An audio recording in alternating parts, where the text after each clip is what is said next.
السلام علیکم ناظرین، جہانزیب عباسی ایک نئے پروگرام کے ساتھ حاضر ہے۔ 24 جون بروز پیر سے سپریم کورٹ آف پاکستان میں کیا کیا تبدیلی ہونے جا رہی ہے اور کون کون سے اہم عام آدمی کے ایشوز ہیں جو 24 جون کے بعد حل ہو سکتے ہیں، اس ویڈیو میں بات کریں گے۔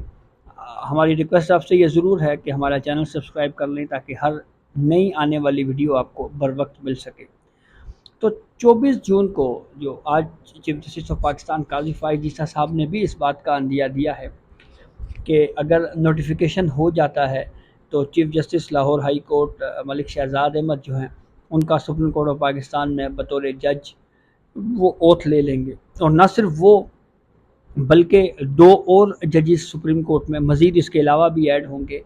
Chief justice Sindh high court Aqeel Ahmed Abbasi صاحب اور اس کے علاوہ لاہور ہائی کورٹ کے جج شاہد بلال صاحب، تو یوں یہ 3 جج جب سپریم کورٹ میں مزید ایڈ ہوں گے، اسامیاں کافی وقت سے خالی تھی، تو سپریم کورٹ میں کل ججز کی جو اسٹرینتھ ہے وہ 17 ہو جائے گی، یعنی 17 مکمل ججز سپریم کورٹ آف پاکستان کے ہو جائیں گے۔ اب اس کا امپیکٹ کیا پڑے گا، یہ بہت اہم ہے۔ اس کا سب سے پہلا امپیکٹ تو یہ پڑے گا کہ ان 3 ججز کے سپریم کورٹ آنے کی وجہ سے ایک بہت بڑا ایشو جو ہے جو سپریم کورٹ آف پاکستان میں گزشتہ چند سالوں سے ہم دیکھ رہے ہیں کہ اس معاملے کے اوپر اس وجہ سے عام آدمی کو ریلیف نہیں مل سکا، عام آدمی کی داد رسی نہیں ہوئی کہ کرمنل کیسز کے ماہر ججز جو ہیں وہ کم تھے۔ بالخصوص جسٹس ریٹائرڈ سردار طارق مسعود صاحب کی ریٹائرمنٹ کے بعد یہ خلا یا یہ کمی محسوس کی جا رہی تھی کہ اس طرح کا ایک ایکسپرٹ جج جو ہے وہ سپریم کورٹ آف پاکستان میں ہونا چاہیے۔ تو یہی وجہ ہے کہ ان 3 ججز کا سپریم کورٹ میں بطور جج انتخاب کیا گیا کہ یہ تینوں ججز کرمنل معاملے کے اوپر جو ہے وہ بہت ایکسپرٹ ججز ہیں، ماہر ججز ہیں۔ اب اس کی وجہ سے ہوگا کیا؟ اس کی وجہ سے فرق یہ پڑے گا کہ جو عام آدمی کے فوجداری کیسز ہیں جو کہ تقریباً پینڈنگ کیسز 56-57 ہزار کا 25 یا 26% بنتے ہیں، تقریباً 13 سے 14 ہزار کیسز ایک اندازاً ایک فگر بیان کی جا سکتی ہے۔ یہ وہ کیسز ہیں جو جیل اپیلیں ہیں یا ہائی کورٹ کے فیصلوں کے خلاف کوئی اپیلیں ہیں۔ جب جیل اپیل وہ ہوتی ہے جس میں کوئی سائل جو ہے وہ وکیل کرنے کی صلاحیت نہ رکھتا ہو، وہ جیل سے خط لکھتا ہے سپرنٹینڈنٹ کو اور اس میں پورا پروسیس اڈاپٹ کیا جاتا ہے۔ پھر سپریم کورٹ میں ایک پورا سیل بنا ہوا ہے جو فری لیگل ایڈ کے تحت جو ہے وہ ایک سرکاری وکیل مہیا کیا جاتا ہے، اور وہ سرکاری وکیل جو ہے وہ پھر کورٹ میں پیش ہو کر اس ملزم کی طرف سے دفاع کرتا ہے اور کورٹ کے سامنے اس کا کیس بیان کیا جاتا ہے، پلیڈ کیا جاتا ہے، اور اگر داد رسی بنتی ہو، اگر ریلیف بنتا ہو تو سپریم کورٹ آف پاکستان اس کو ریلیف دیتی ہے۔ تو یہ وہ بہت اہم معاملہ تھا اور اس معاملے کے اوپر بہت زیادہ فوکس کرنے کی ضرورت تھی۔ ایسے بہت سارے کیسز تھے جو ابتدائی سماعت کے لیے سپریم کورٹ میں منظور ہو چکے ہیں، درخواستیں قابل سماعت قرار دی جا چکی ہیں، لیکن پینڈنگ کیسز کے وجہ سے جو ہے وہ یہ معاملہ ڈیلے تھا۔ اس وقت جسٹس جمال خان مندوخیل صاحب کی سربراہی میں ایک بینچ جو ہے وہ کرمنل کیسز پر سماعت کر رہا ہے، گو کہ جسٹس جمال خان مندوخیل صاحب کی سربراہی میں بینچ جو ہے وہ بھی اپنی صلاحیت سے بڑھ کر کیسز جو فوجداری کیسز ہیں ان کو نپٹانے کے لیے اور ان کا سن کر فیصلہ کرنے کی جو ہے وہ پوری کوشش کی جا رہی ہے، لیکن یہ ایک بہت ضروری تھا کہ فوجداری کیسز کی سماعت کے لیے کوئی ماہر ججز جو ہیں وہ سپریم کورٹ میں لائے جائیں۔ اچھا، اس میں ایک اور بڑا انٹرسٹنگ پہلو یہ بھی ہے کہ جب آپ کو یاد ہوگا جب Asif Saeed Khosa chief justice of Pakistan تھے تو وہ ہر روز یہ آبزرویشنیں دیتے تھے، یہ کہتے تھے کہ ہم نے کرمنل کیسز سارے ختم کر دیے ہیں، اب کوئی بھی کرمنل کیس نہیں ہے۔ ماڈل کورٹس بنائی گئیں، ماڈل کورٹس کے اوپر بہت زیادہ تنقید ہوئی کہ یہ ہیسٹ میں ٹرائل ہو رہا ہے، جلد بازی میں ٹرائل ہو رہا ہے، وہ بھی ماڈل کورٹس پتہ نہیں نہ جانے کہاں گئی، اور پھر یہ دعوے جو آصف سعید کھوسہ صاحب کرتے تھے وہ بھی بعد میں یوں معلوم ہوتا ہے کہ جیسے وہ سارے دعوے ان کے غلط ثابت ہوئے۔ اور پینڈنگ کیسز تو ہے وہ ان کی تعداد تھی، سردار طارق مسعود صاحب جو ہے وہ ایوریج 40 سے 50 کیسز ڈیلی ان کو سن کر اس کے اوپر فیصلے کرتے رہے، لیکن اس کے باوجود بھی ابھی بھی پینڈنگ فوجداری کیسز کی ایک بڑی تعداد جو ہے وہ سپریم کورٹ آف پاکستان میں ان کی موجود ہے، اور وہ مقدمات اور وہ سائلین جو ہے وہ انتظار کر رہے ہیں کہ ہمارے مقدمات کی کب باری آئی اور ہماری کیسز کا فیصلہ ہو۔ ہم نے بہت سارے ایسے کیسز دیکھے ہیں جس میں سپریم کورٹ آف پاکستان کی جانب سے کوئی کیس ٹیک اپ کیا گیا، کسی ملزم کو ریلیف دیا گیا، تو بعد میں یہ پتہ چلا کہ جس کو سپریم کورٹ آف پاکستان بری کر رہی ہے وہ بیچارہ 1 یا 2 یا 3 یا 4 سال پہلے جیل میں ہی اس کا انتقال ہو چکا ہے۔ کئی مواقعوں کے اوپر سپریم کورٹ نے پھر اوپن ہیئرنگ کے دوران اس پہ ایکسکیوز کیا، معذرت کی، معافی مانگی، اور یہ کہا کہ یہ ہمارے جوڈیشل سسٹم کی میں ڈیلے آف جسٹس کی وجہ سے یہ سب کچھ ہو رہا ہے۔ تو اب یہ امید ظاہر کی جا سکتی ہے کہ اب ان 3 ججز کی سپریم کورٹ میں اپوائنٹمنٹ کے بعد جو کرمنل کیسز ہیں وہ تیزی کے ساتھ ان کو سن کر فیصلہ کیا جائے گا۔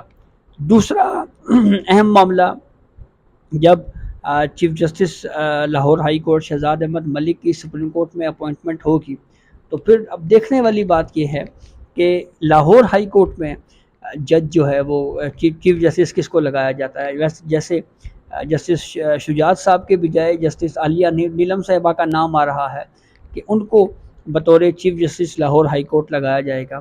تو جب شہزاد احمد ملک صاحب سپریم کورٹ میں آ جائیں گے، جو چیف جسٹس قاضی فائزہ صاحب نے آج پروسیڈنگ کے دوران بھی یہ بات کہی، تو پھر ایسی صورتحال میں جو الیکشن کمیشن کی جانب سے آج اوپن کورٹ میں بھی اس بات پہ یہ رضامندی کا اظہار یا یہ کہا گیا ہے کہ الیکشن کمیشن جو ہے وہ میننگ فل یا بامعنی کنسلٹیشن الیکشن ٹریبیونلز کے قیام کے معاملے کے اوپر لاہور ہائی کورٹ کے چیف جسٹس سے کرنے کو تیار ہے۔ تو اگر یہ پروسیس سوموار یا منگل کو شروع ہو جاتا ہے تو اس میں بھی ہمیں ایک جو اس وقت کیوس کسی صورتحال ہے یا جو تنازعہ ہمیں دیکھنے کو مل رہا ہے، ایک آئینی عدالت اور ایک آئینی ادارہ الیکشن کمیشن اور لاہور ہائی کورٹ اب تک آمنے سامنے کھڑے ہیں۔ گو کہ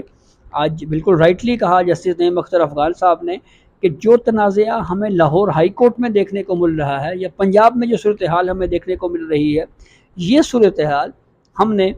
پشاور میں یا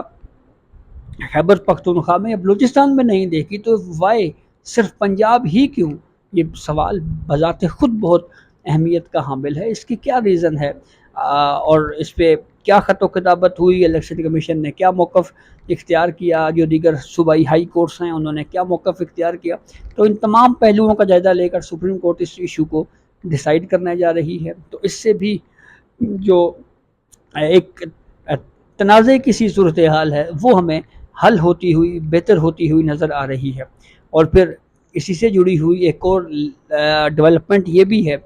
کہ جو شریعت اپیلیں ہیں، جو فیڈرل شریعت کورٹ کے فیصلے کے خلاف سپریم کورٹ میں شریعت اپیلیں جو ہے وہ پینڈنگ ہیں، اس معاملے کے اوپر بھی ڈیولپمنٹ یہ ہونے جا رہی ہے کہ ایک عالم جج جو پہلے اسلامی نظریاتی کونسل کے چیئرمین بھی رہ چکے ہیں قبلہ ایاز، ان کی بھی اپوائنٹمنٹ کا پروسیس جو ہے وہ مکمل ہو جائے گا۔ تو یوں جو شریعت بینچ ہے وہ بھی کانسٹیٹیوٹ ہو سکتا ہے، اور پھر اس سے بھی جو لوگوں کی اپیلیں ہیں وہ اس کے اوپر کیسز پر سماعت ہوگی۔ ہم پولیٹیکل کیسز کے اوپر تو ہم روزانہ بات کرتے ہیں، لیکن یہ عام آدمی کے کیسز ہیں، اس کے اوپر بھی بات کرنی چاہیے۔ سالوں کئی سالوں سے یہ فوجداری مقدمات کے معاملے کے اوپر جو ہے وہ سائلین انتظار کر رہے ہیں کہ کب ان کے کیسز کی باری آئے گی، کب ان کے کیسز سنے جائیں گے، اور ایک طویل وقت تک جو ہے وہ کیسز سماعت کے لیے فکس نہیں ہو رہے۔ یہ بڑی ایک بہت اہم معاملہ ہے، اس کے اوپر جو ہے وہ اقدامات مزید بھی جوڈیشری کو کرنے کی ضرورت ہے، اور یہ ضرورت محسوس اس لیے ہو رہی ہے کہ اس وقت جو ہے وہ کرمنل کیسز کی ایک بڑی تعداد جو ہے وہ سپریم کورٹ آف پاکستان میں پینڈنگ ہے، اور اس معاملے کو اب یہ نظر آ رہا ہے کہ یہ معاملہ جو ہے وہ حل ہوتا ہوا نظر آ رہا ہے۔ تو اس کے لیے اب سوموار سے جو ممکنہ طور کے اوپر 3 ججز کی سپریم کورٹ میں بطور جج تعیناتی کا عمل مکمل ہو جائے گا، تو اس میں بہت ساری چیزیں جو ہیں وہ ڈیسائیڈ ہو جائیں گی، اور اس سے جو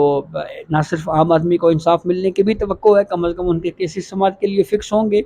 اور ان کو انصاف ملے گا۔ اگر سزا بنتی ہے برقرار رہے گی، نہیں بنتی تو کم از کم وہ بیچارے جیلوں سے باہر آئیں گے، اپنے پیاروں کے ساتھ مل سکیں گے، ان میں جو ہے وہ دوبارہ عام زندگی جو ہے وہ اس کا حصہ بن سکیں گے۔ لیکن جو ڈیلے آف جسٹس کے نام کے اوپر ان کے ساتھ ہوا، شاید اس کا مداوع تو نہ ہو سکے۔ تو یہ کچھ اہم ڈیولپمنٹس ہیں جو ہمیں آگے دیکھنے کو مل رہی ہیں۔ سنی اتحاد کونسل کی مخصوص نشستوں کا معاملہ بھی 24 اور 25 جون کو 2 دن لگاتار سپریم کورٹ نے کہا ہے کہ ہم سنیں گے اور اس کے اوپر فیصلہ کریں گے۔ تو کافی ساری ڈیولپمنٹس ہیں جس سے چیزیں جو ہے وہ آگے چل کے مزید بہتری کے حوالے سے جو ہے وہ گنجائش ہمیں نظر آ رہی ہے۔ تو یہ اب تک کی اپڈیٹ تھی جسے ہم نے آپ کو آگاہ کیا، بہت شکریہ۔